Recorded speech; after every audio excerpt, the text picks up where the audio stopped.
ब्रह्मचर्यव्रती दण्डी सर्ववेदान्तपण्डितः श्रीमद्विवेकयोगी मां प्रचोदयतु सर्वदा. The bhakti which we find in India and the devotion which we find elsewhere are different in some details. See, for example, usually by the term bhakti, we mean Sagunopasana. I worship Sri Krishna, Sri Rama, Ganapati.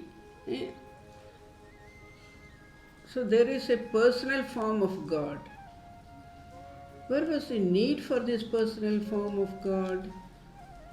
Because we can conceive of something only if it has a name and a form. Only after learning to recognize the name and form as the truth, we can go beyond the name and form on to the ultimate truth. So, our great teachers have given us any number of worshipful forms.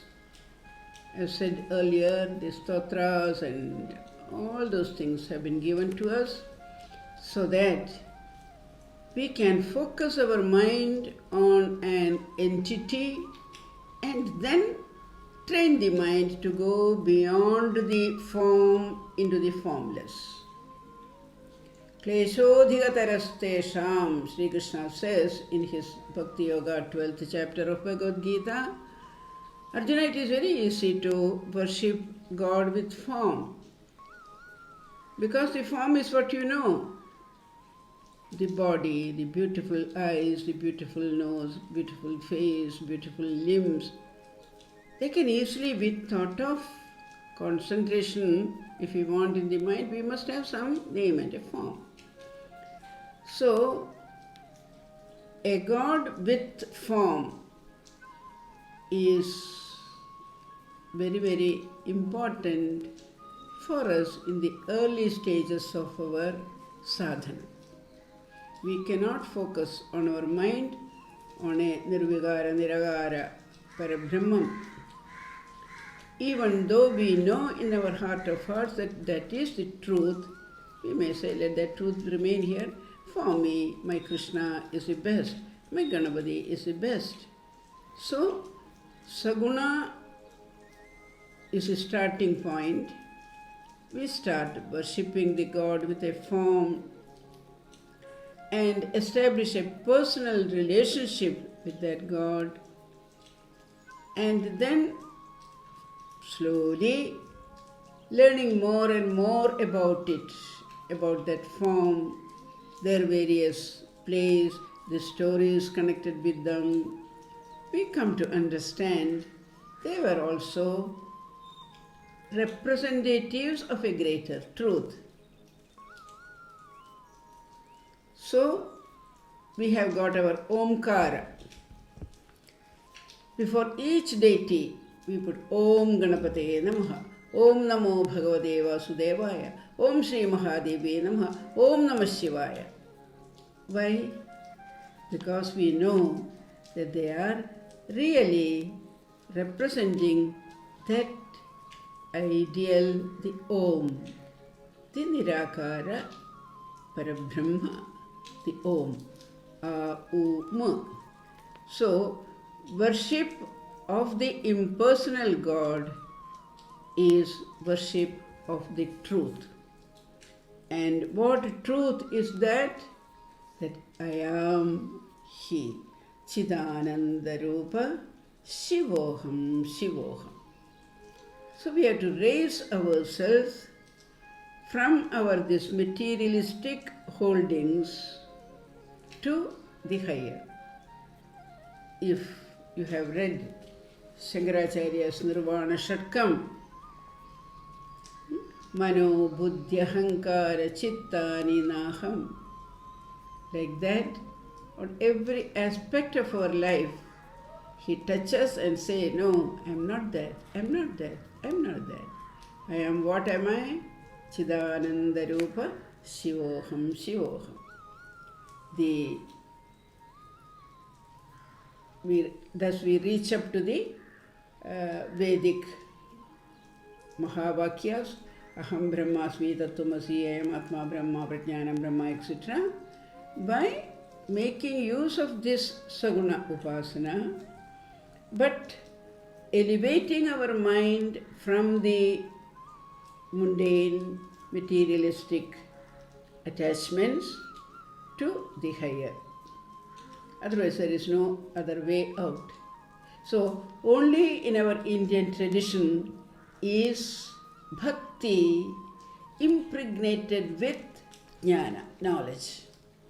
Without this, bhakti becomes a very sort of just expressions of our mental, physical inclinations. But once we know that there is a Nirakara Rupa beyond the Sagunakara, then our mind takes on to a different types of flight. We are not satisfied in just jogging in the temple precincts. We want to go beyond that. So, Sri Krishna, I am reminded of a very nice sort of incident which I came across somewhere when that great drama of Mahabharata was being enacted by the French Peter Brook or something like that. In the first scene, it seems, a mother and child comes onto the stage. And the mother holds the child and the child is coming. So from somewhere there comes some flute recitals, the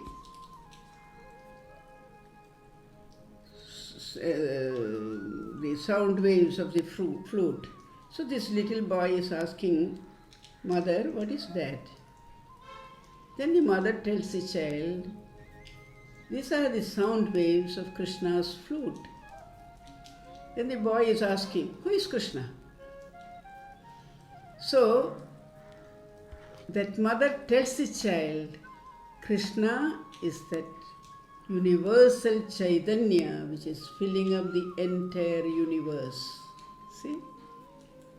A sudden elevation of the child's mind from the flute recital, the sound of the flute, the music of the flute, into a cosmic level of Krishna's presence.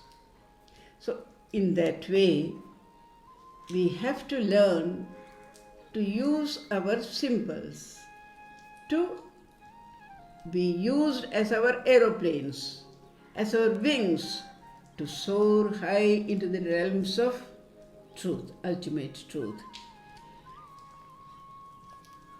So, what is the result of the worship of the impersonal? The whole life of man will be changed, Swamiji says. Strength is that we want so much from this life. For what we call sin and sorrow have all one cause, and that is our weakness. With weakness comes ignorance, and with ignorance comes misery. It will make us strong, then miseries will be laughed at, then the violence of the wild will be smiled at, and the ferocious tiger will reveal behind its tiger nature my own self. That will be the result.